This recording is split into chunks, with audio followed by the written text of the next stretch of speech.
కష్టాలు ఏవైనా ఒంటరిగానే ఎదుర్కోవాలి.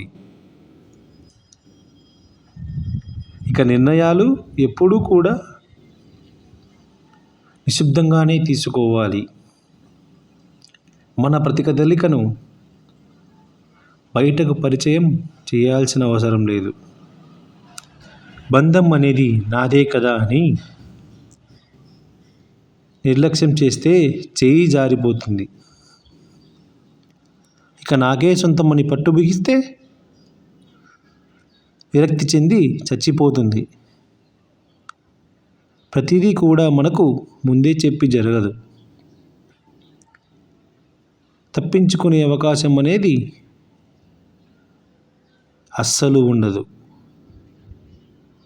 తట్టుకోలేనంత బాధ తనకు వచ్చే కన్నీళ్ళు ఇక అవే తిరిగి తేరుకునే శక్తినిస్తాయి.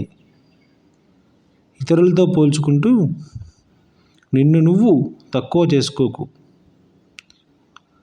నిన్ను వదిలించుకోపోవడానికి తాను ప్రయత్నిస్తున్నప్పుడు తాను లేకుండా బ్రతకడానికి నువ్వు ప్రయత్నించు.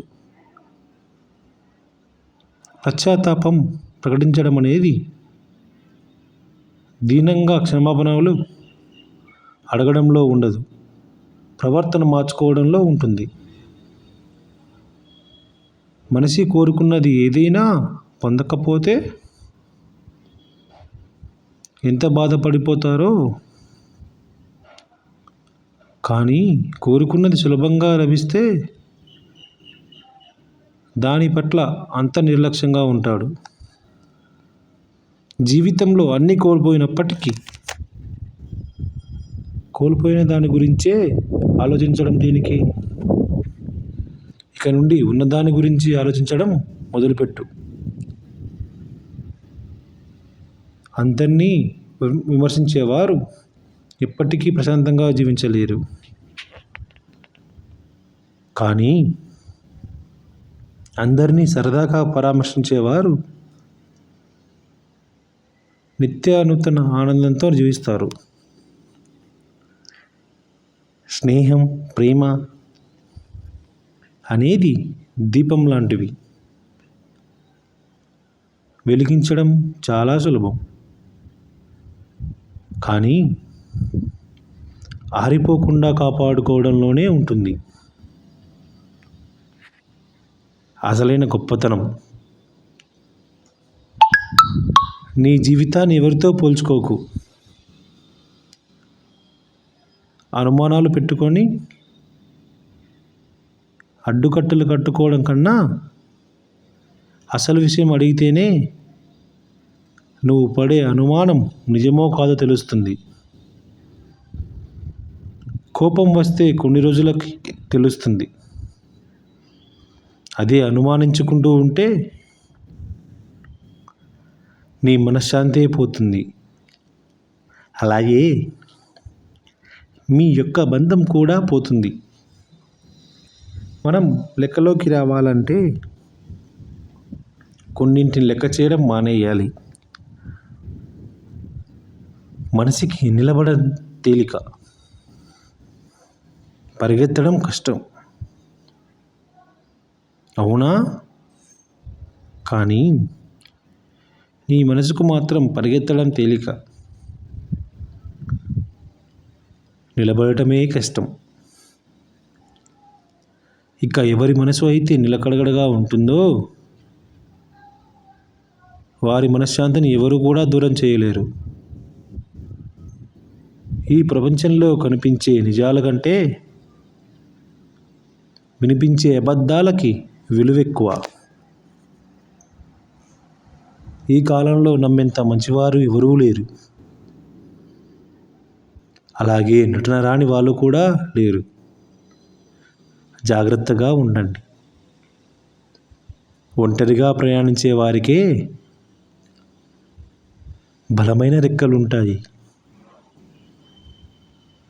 అర్థమైందనుకుంటా.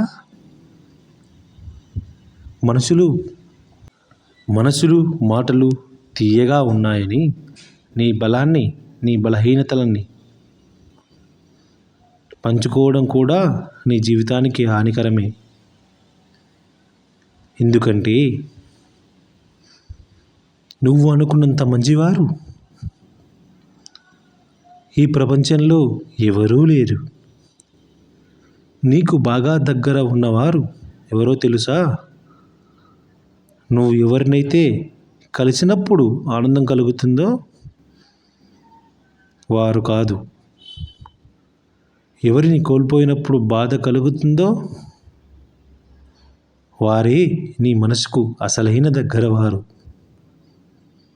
ఎదురు పడితే ఎవరైనా పలకరిస్తారు, కానీ గుర్తుపెట్టుకొని పలకరించేవారు ఉండటం ఎంతో అదృష్టం.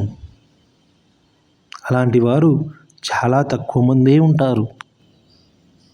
వారిని నిర్లక్ష్యం చేయకండి. ఎదుటివారు నిన్ను నమ్మడం లేదు అని ఆలోచించడం కన్నా ఒకరిని నమ్మించాల్సిన అవసరం నాకేంటో అనుకుంటే నిన్ను నువ్వు గెలిచినట్లే. మోసానికి ఇంకా నమ్మక ద్రోహానికి చాలా తేడా ఉంది. మోసం ఎవరైనా చేస్తారు, నమ్మక ద్రోహం మాత్రం నమ్మిన వారు మాత్రమే చేస్తారు. కాదంటారా? మూర్ఖులకు ఎంత తక్కువగా స్పందిస్తే మన జీవితం అంత ప్రశాంతంగా ఉంటుంది. జై శ్రీకృష్ణ.